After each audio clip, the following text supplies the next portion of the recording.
صلی اللہ علیہ وسلم کے بارے میں سنو. ہمارے نبی نے 27 سفر کو ہجرت شروع کی، مکہ سے روانہ ہوئے آپ حضرت ابو بکر کے ساتھ. جمعے کی شب ہے، 27 سفر ہے، آپ کی ہجرت کا پہلا دن ہے. ابو بکر آپ کے ساتھ ہے، آپ چل رہے ہیں غارے سور کی طرف. 4 میل ہمارے نبی قدم اٹھا کر ایسے پنجوں کے بل چلے. کہیں قدم پہچاننے والے جو راہب ہوتے ہیں راستوں کے، وہ قدموں سے پہچان کر کہیں غار کے منہ تک نہ پہنچ جائے. 4 میل ہمارے نبی پنجوں کے بل چلے. اور حضرت ابو بکر کبھی آپ کے آگے چلتے ہیں، کبھی آپ کے پیچھے چلتے ہیں.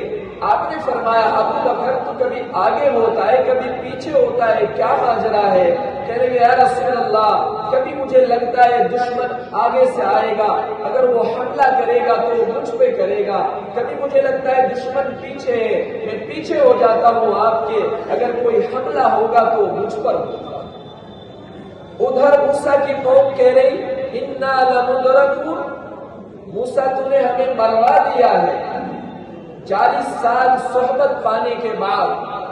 اور ادھر ابو بکر کبھی آپ کے آگے چلتے ہیں کبھی آپ کے پیچھے چلتے ہیں. جب 4 میل نبی پاک صلی اللہ علیہ وسلم پنجوں کے بل چلے، آپ کے پاؤں زخمی ہو گئے. حضرت ابو بکر صدیق نے آپ کو ایسے پہاڑ کو اپنے کندھوں پر بٹھا لیا اور غار سور پر آپ کو لے کر ابو بکر اندر داخل، آپ کو وہاں بٹھایا.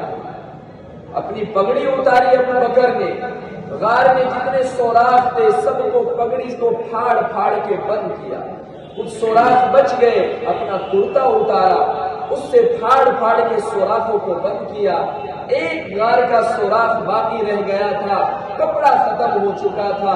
ابو بکر نے اپنی ایڑی کو اس پر لگایا، کہیں دشمن کی نگاہ نبی پر نہ پڑ جائے، ایسے حفاظت فرمایا.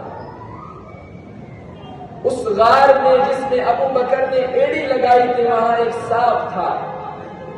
یہ واقعہ بہت مشہور ہے اور علماء نے یہاں ایک نقطہ لکھا ہے، وہ سنو آپ. علماء نے لکھا ہے، کتابوں میں نے پڑھا ہے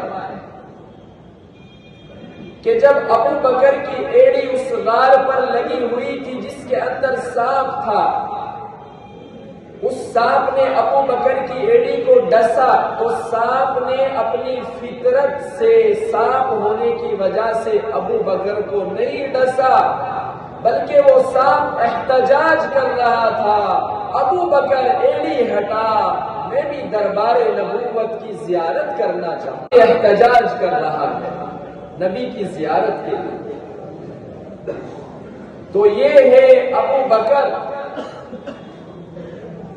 آپ نے جب یہ سارا منظر دیکھا غار سور میں